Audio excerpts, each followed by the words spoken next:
Hi, this is Dave Gibbons, co-creator of Watchmen, and you're watching Yesterday's Entertainment Tomorrow.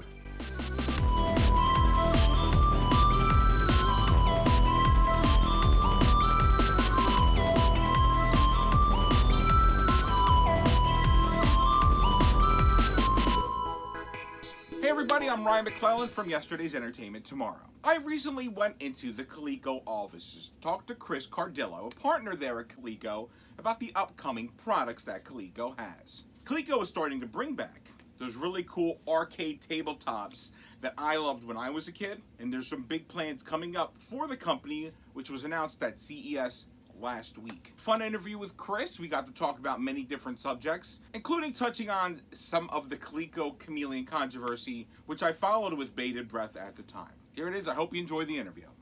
So Chris, when did you become involved with Coleco? When was the change of ownership or getting the brand?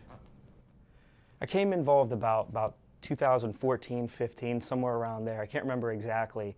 And Mark Toman had been pretty much the sole guy in Coleco, worked with At Games, and I came to him and I said, listen, I love the brand, I'm obsessed with this brand.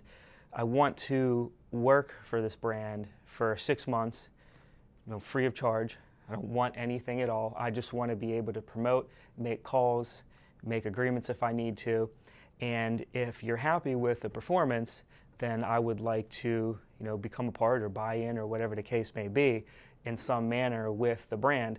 So I went out and he obviously thought I did a good job, and then I became formally involved with the company. So what were you doing within that 6-month time frame? What was the ideas that you were bringing to Coleco? Basically, what I started doing was research on what I thought, what people said they wanted to bring to market, right? So I was going around and I was talking to people all over the world. I've talked to people from Australia, United Kingdom, like just random countries all around the world, Canada, gathering information on what people wanted to see brought forth. One of the things that people didn't mention time after time was the minis at one point, and also like a console system. So it became very easy to gather information. I really wanted to connect with the consumer one-on-one. I know most companies or toy companies kind of sit aside and you really can't get a hold of them, really can't talk with them. I was a huge G.I. Joe fan. It was very difficult for me to get in to talk to Hasbro and other toy companies, and I just really wanted to be readily available.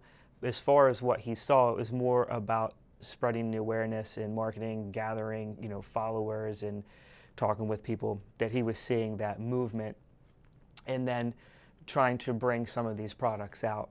These little mini consoles, I'm sure in your youth they were big. In mine, right, playing like Pac-Man or the Donkey Kong. I mean, the graphics really weren't graphics, or like right, those little backlit dashes, but I mean that was like, wow.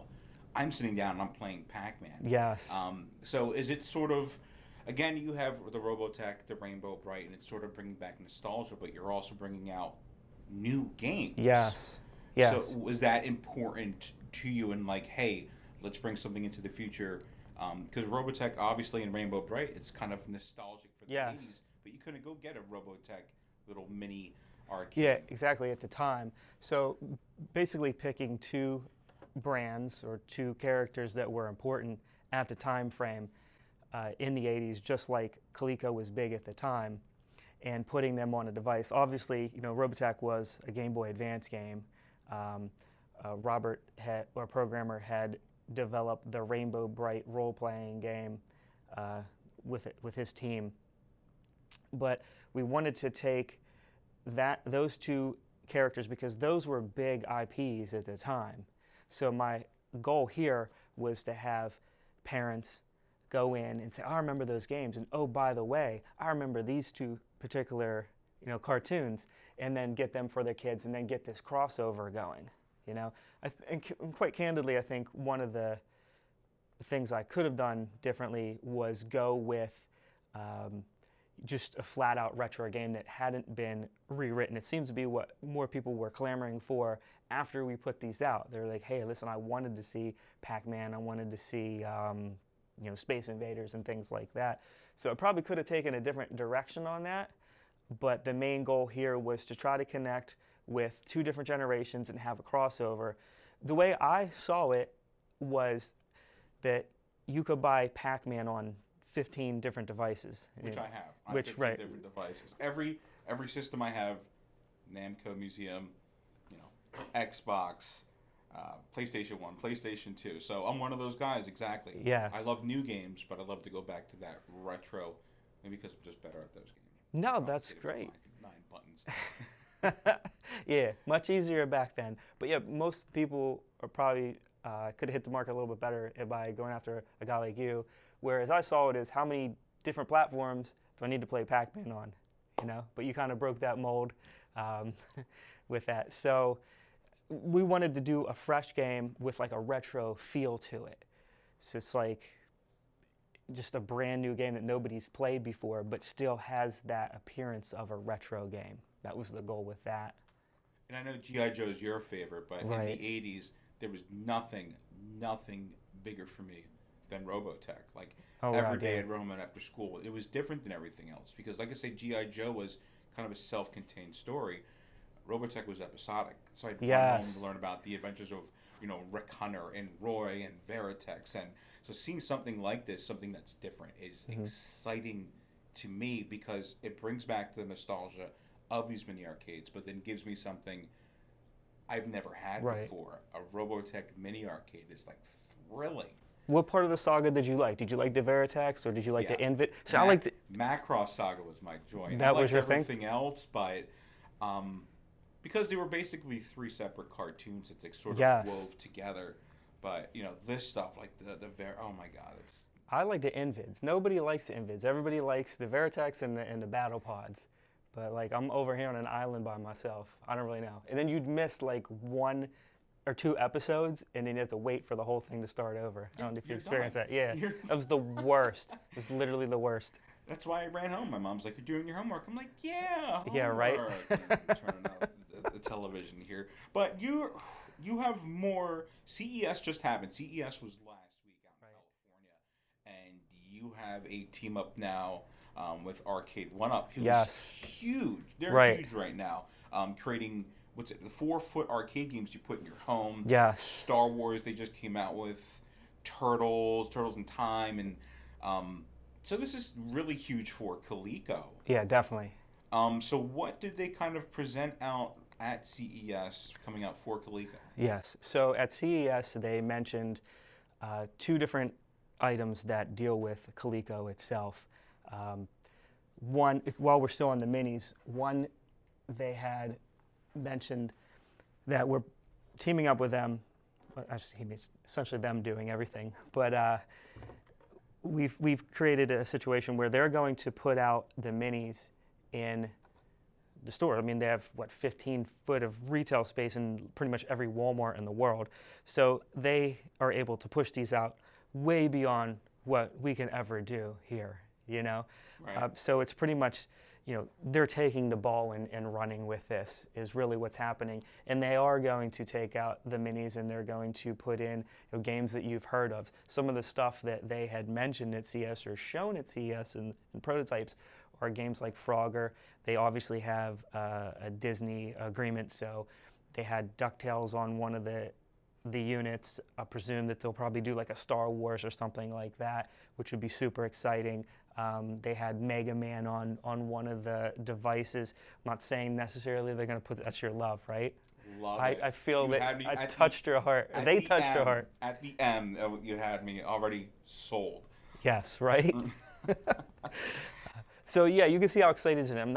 I can't speak for them, and I know some of the titles they are going to put out. Can't necessarily say what they are, but let's just say that the world is ready for the re-unleashing of these arcades, and essentially they're taking that ball and they're just running with it. And we don't really have much input in what they're doing, but it's going to be super exciting, as you can see. Because I love to use the word reinvigorated. Yes. Because, you know, I think the arcade experience has been lost. These sort of little handhelds when I was a kid that I loved are kind of lost. So it's a great way to be able to not only get back kind of what you loved as a kid, but be able to reintroduce that. Because now we're all parents. Right, now you're able to yes. show us, and I'll tell you what, I mentioned Angry Birds before, and Right. you know, kids are so happy just going like this, something like this. What is this? They pick it up, they turn it on, and like be able to be blown away by Yes. something from a simpler time. That it's being simple doesn't mean it's not good. And Yes. I love that they're able to find that again. The best advice I've ever heard about video games is that they're just meant to be fun. They're not meant to be challenging or things of that nature or overly like stressful. They're just meant to be fun. And if you get back to that point, it's fun playing Angry Birds, you know. There's no like downloads, updates, and things of that nature, Yeah. you know, for all intent purposes, you know. And then again, like I remember it was Black Friday. I was out with my wife and I saw the arcade one up. It was the Marvel one. She didn't get it for me. But I'm in Target on the ground hugging it. She's like, Right? Get out. And I had no interest in whatever new game was out. But literally, I'm sitting there hugging in the aisle. And people are like, oh, look at that guy. Ooh, look at the Marvel one-up machine. Yeah. So it's great to see that. And then they're also going to be bringing out Yes. kind of the new Coleco mini system. Yes. Which Yes. is great because, you know, you have the stuff like the Nintendo, the PlayStation, the TurboGrafx 16 one. There's one that's forthcoming this year. Yes. So tell me about the little Coleco mini. Yeah, I know. So they call that one, I guess, a micro or whatnot. So they're actually going to put out a micro Coleco system, I don't know, maybe the size of like a couple quarters, to have actual controllers, and they have like a retro television that it goes along with it. But it'll come with a little retro style looking television with a miniature ColecoVision that actually has games that are playable on that little television. So it's like an all-in-one little system. So it's pretty cute, pretty fancy. Normal size controllers. You have the mini television. Does it hook up to an actual television as well? Is it like HDMI, or it's just the mini television? My understanding is it's all one piece. So the television, I don't know, maybe 2-3 inches big. The controllers are probably not the size of the standard old controllers, but it does actually operate. When you play the game, you can actually play it on the little television itself. So they're probably a smaller controller. I haven't seen an actual physical prototype of it other than, you know, photos of what it's going to look like. When are they thinking about putting that out? I don't have a timeline on that. The minis arcades are in 2020. The other device, I'm not necessarily sure about the timeline. How many games? About more than 30. The At Games has the that retro. Legends? Yeah. Yes. Which don't listen to this At Games. I'm not a big fan of those. Though I'm going to say that At Games was successful in kind of bringing me back beyond stuff that I watched on YouTube. Like, these are great. I used to watch Angry Video Game Nerd, I still do, and he has those in the background. That's what made me nostalgic. I'm like, wow, these guys talk about retro games. Wow, he has these in the background. And then I got a At Games Genesis, and I wasn't so worried about the games, but I had like the console, the cartridge slot. So it was a bit of buy old stuff, and that brought me back. How successful, though, has that been for Coleco in terms of sales for At Games? Like, did that make them excited, or you think like a little micro Coleco might be something that would be something that's gravitated toward just because of the look and the feel and being able to play the games with a little mini television? That's long-winded. No, that's fine. I'll try to answer your question. No, I'm a big fan of At Games as well. You know, I think that PK, who's over at At Games, is brilliant. He brings a lot of products to market, and you can argue that he's probably one of the first to be involved with the resurgence of the retro games that are out there with doing those devices. All those games, a lot of them had to be rewritten and things like that. So it's very difficult to go out and find old technology. You can't just go down to, you know, Walmart and buy, you know, 20,000 processors or whatever it is, part that you're looking for. A lot of these games have to be rewritten. and put out. And you're talking about a company that was essentially able to enter the market and do that. I don't want to use the word first because I'm not necessarily sure, but at the forefront of putting all those out, bringing that all together. The Legend Arcade seems like a great unit. I don't necessarily own one, but from what I've seen, the selection process of going through everything, you can get a lot of games on there. So it depends on necessarily what you're looking to do as a collector. Me personally, I like to buy one device having one game. So if it's an arcade, I want it to say Pac-Man on it, and that's it. You know, if there's probably gamers that want 10,000 games on one system, and I know there was a huge race to be able to do that, and then to get that many rights for any one system is obviously a daunting task. Right. So I, give very big props and kudos to both of those companies, who the two of them are the biggest players in the industry right now, as far as I'm concerned. Because I own a 2600, but when the Atari Flashback came out, I was like, wow, this is amazing, all these games in one. Yes. So it's really, again, it's kind of nostalgia, but that was cool because it has the games on there. And that Coleco, the Flashback, whatever, I don't know what the correct terminology is for the Coleco version. Yeah, Flashback, ColecoVision Flashback. I mean, it's great because you're able to revisit all these Coleco games. And again, ColecoVision from the 80s, like it's such a well-known name. Yes. But the system itself really was only, I don't want to say failed, but the crash killed it. Yes. It was a far superior system than yes. the television, the 2600. I mean, yes. that was the killer system to have. And the ironic part is that the games that are created for that are nowhere even near the capabilities of the system.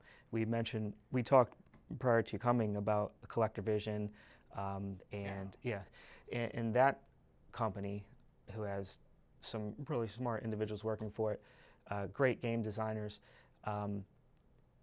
In talking with them, they were showing me what the capabilities of the ColecoVision system were. I mean, it's pretty much on par with an early Nintendo. Because it's John Lester and his company, GameStore81, who's a huge YouTuber, and it's great to see, Sydney Hunter is the series, and they have everything from ColecoVision, actual cartridge you could put in actual Coleco, all the way up to the Switch. And I'm not sure. I know there's lots of homebrews that do that, are able to put games into the Coleco. But that's huge for your brand. It's able to say, like, hey, like you said, there is a capability of bringing this game to the ColecoVision, and you could bust out your old console and actually play something that takes advantage of the hardware that never had before. Yes, exactly. So and I have yet to play. I've played other games in the line. I've never played the ColecoVision because unfortunately, it's the one system I don't own now. You got to go grab one. Yeah, I do have to. Grab one. It's not too much on eBay. I was at Too Many Games because I love going to Too Many Games in Philly, and because I was walking around, and they're like, "Oh, we'll sell that for that much." Yeah. So what are they asking for it? They were asking a lot. On eBay, they're like, what, 120? Yeah. For the complete package. At the system, at the convention, it was probably a little more than that, but you could wheel and deal. But I'm just like, I have a kid running around going, "I want this, I want this, I want this, I want this." I know that feeling. In terms of, like, let's say Coleco's website and bringing people in, does that really affect the awareness of the brand, bringing that back? Because let's say, look, honestly, if you ask someone today, about Coleco, what's the first thing that they think about? It's going to be the ColecoVision. Mm-hmm. It's going to be some of these older units. And by far, Coleco was not the most well-known product that they had back, in the 80s. Right. Yeah, Cabbage Patch Kids. What they recognize. People were like tearing down walls to get Cabbage Patch Kids. Right. But nowadays, you mention Cabbage Patch Kids and like, what? But you mention like ColecoVision, like, oh, that's a great system. And bringing that awareness now, with Intellivision coming back with a new system, with Coleco now putting out this stuff and partnering people like Arcade 1-Up, probably the awareness of Coleco hasn't been bigger. And even, I want to touch on the Coleco Chameleon for a second. Sure. Which was, again, it wasn't Coleco actually making the system, but a new system that kind of, it's vaporware now. It's something that was tried and did not work. Right. What were your hopes, I guess, for Coleco for being attached to the product? Sure. At the time, as I discussed, earlier, I mentioned I was doing research on what people wanted, and the two biggest things were the mini arcades and then an actual console for games. And I was talking to a number of individuals who led me towards a project that Mike Kennedy was working on. They said, listen, if that's what your goal is to do, you really need to talk to Mike, because he is essentially creating something similar to what you were talking about. And we connected one way or another and had a number of conversations about what the console would do. So essentially, it was like a perfect storm at that point. Like, hey, listen, I'm trying to create a console. I knew that there was only a window time frame to get this created. To start with a fresh system would take you years to develop into a console. He was presumably, through that process, crossing into the finish line. And what we had figured was, hey, he said, hey, listen, why don't we call this thing a ColecoVision? I have this great name for it because you could play games for multiple systems on it. He came up with this idea called the Chameleon. Obviously, it sounded, great. Hey, listen, you have this device, and from the individuals who connected me with him, who had a great involvement with the brand itself, people who were running Coleco sites and things like that. So it wasn't just I was randomly given a name of an individual. Talking with him, and we made an agreement that essentially a licensing deal. Hey, you can utilize the Coleco name, you're going to produce this item, you're going to sell it, etc., for some type of royalty. So it seemed like a great idea. We went to Toy Fair to announce this. I had signed up for Toy Fair initially without even having, any product to sell at that point. I knew that if we wanted to be in the market, I would go there and I would be able to meet a number of people, network in a significant manner. So I brought the old minis and I put them on the table, and I was essentially, I think, one of the first to walk out and say, hey, listen, these are minis, we're going to put these together. I'm just talking to other companies, making relations with toy companies. It was a great situation for Mike to be able to have his Chameleon at that show. When I was at the show, I was able to see that the device essentially did what it was supposed to do, okay, from at least my perspective. I had seen it play a Nintendo game by a reputable developer who you'd previously mentioned, and I was able to see them take a cartridge out of there. So basically, at the Toy Fair, I was able to see the device work. And from my perspective, it worked the way it was supposed to work. There was a Coleco game that was put into the system, made by a developer who we had mentioned before, respectful enough developer, and they took that cartridge out, and at the time, Eli was there with his Jim Power game, and that was on a SNES game cartridge. Put that cartridge in, and then it played. Obviously, we know now why, right, but it still doesn't answer the mystery of why the Coleco game had worked. It was removed, put in a new thing. So from my perspective, everything is, hey, this is great. Met with a lot of people at that time, even Toys R Us had expressed an interest. Hey, we want to buy 30,000 pieces of this. Because, not to interrupt you, but when it was announced, it was huge news. You read Yes. the press release everywhere. Hey, Coleco's coming out with a new system. And I think people also understood that it's the same name, maybe a different company, but they're looking to bring Coleco back in the same way. Obviously, a lot of moving parts. Coleco, Mike Kennedy. Retro VCS. But I mean, there was a lot of excitement Yes. going up to that. Oh, we were trending. I mean, we were trending 1 or 2 in that giving day. There were some major publications that had put out articles about it at that time. It was a huge deal at the show, and obviously everything seemed to be going in a very positive fashion. And you're asking me about something that happened, 3-4 years ago. So I'm trying to remember it as best that I can. I can't believe it's been that long. I know it has, right? It's crazy. Because I followed the saga again. I hate to say saga, but the people on the Atari Age forums. I don't say they wanted Kennedy to fail or succeed, but I think they were very interested in the development of this system. Having their main program, the guy trying to put it together, leave, and what they presented. And I think when everything came out with what that prototype system was, did that reach you while you were there at the show? I did not necessarily know until after the system was shown. When we had put that system out, there was a gentleman from Atari Age who I had flown in to help be at the show. It was I can't remember the exact time frame, but I know after the show I had multiple conversations with a gentleman who was another Atari Age user. I don't want to screw up his accreditation, but knowledgeable about electronics and things of that nature, who said, this is what is in that system. So he called me a number of times and advised me of what that was. And at the time, we had an agreement with Retro VGS. So in order to act upon that, we simply said, okay, this is what's being said over here. We have agreement with you, okay?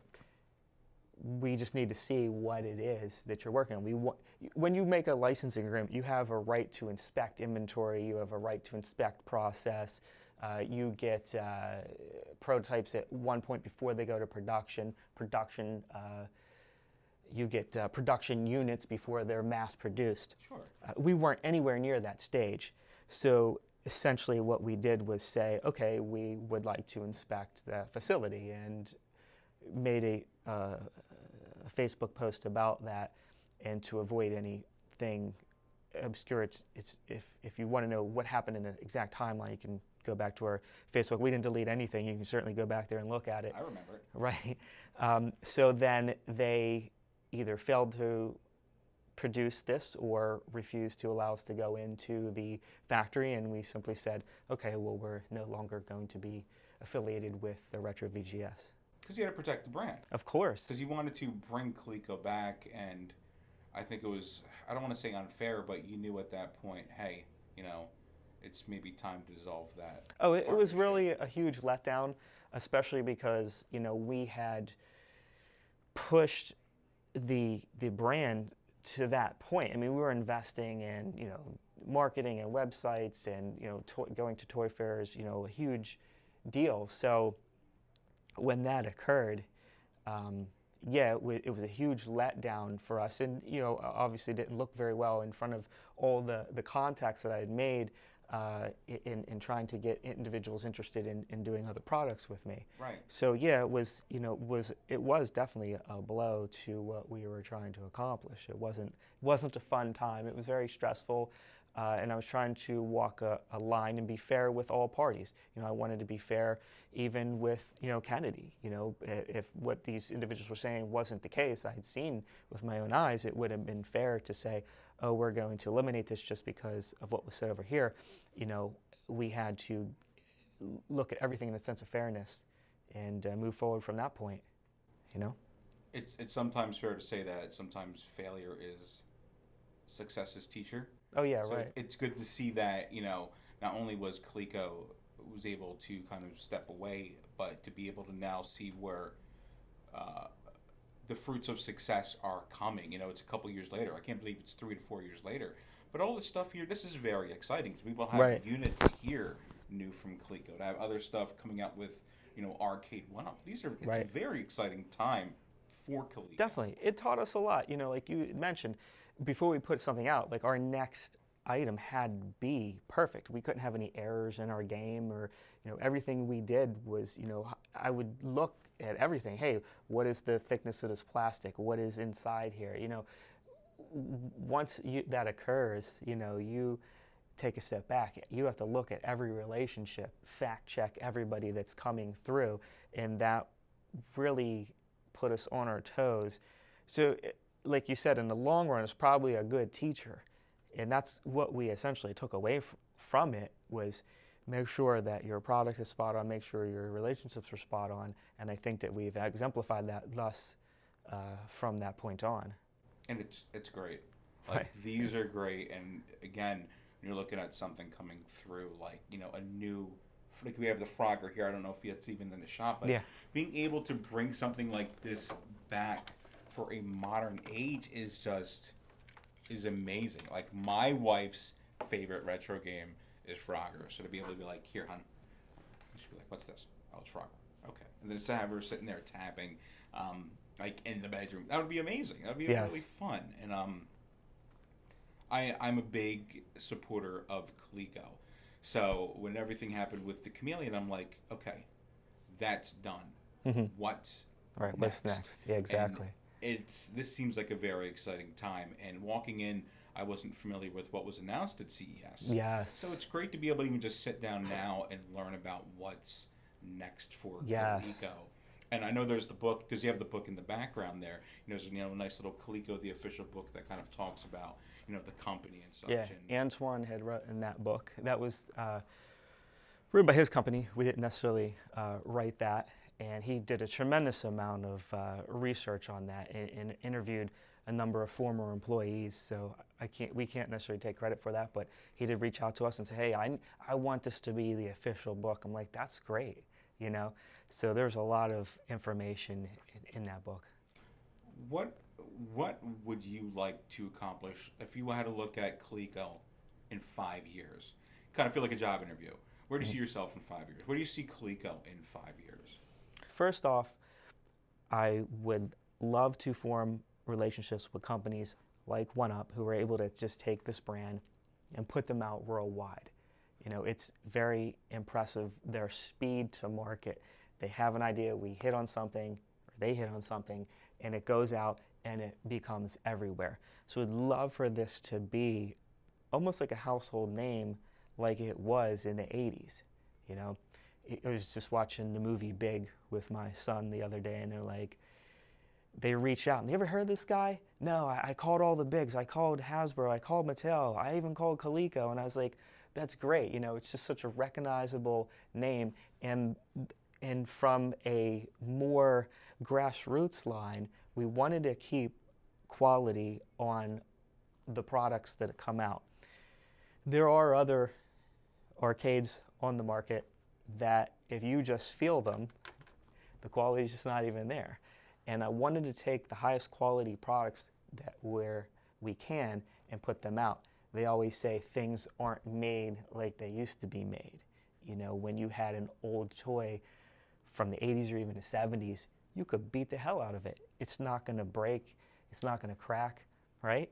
I've thrown many metal Voltrons at people, and that thing did not break. Exactly. And now you take them out the package, you play with them for an hour, and they're just done. Yeah. Anything that we put out, I want it to have that feel of, hey, in our generation, toys were toys. And that's what we'd like to do. Stability.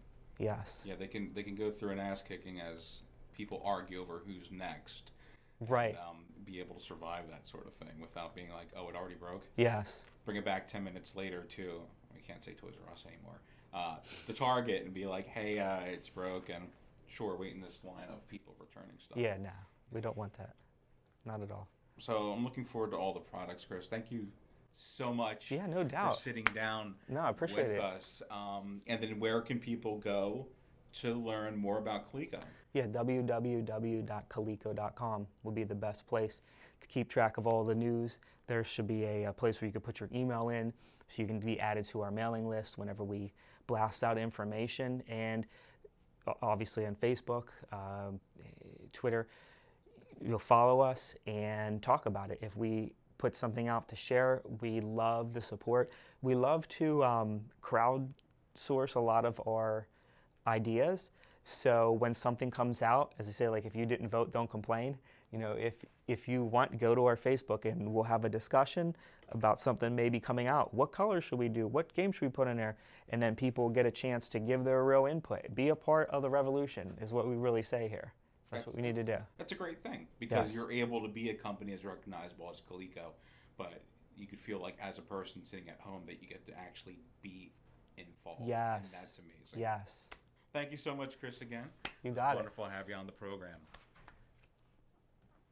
Cut print. Special thanks to Chris Cardillo for sitting down with yesterday's Entertainment Tomorrow. Also special thanks to Jeff Stewart, who sat down behind the camera to shoot this interview and absolutely did a wonderful job. Be sure to check out Jeff's Instagram, and I'll put the little link here, like right here. We have some other great interviews on the site, so make sure to check out interviews with Tommy Tallarico, Frank Jr. from over at Classic Game Junkie, Ming Chen and Mike Zapsik, and so many more. Plus our fun satirical look at clickbait articles, because I love doing those.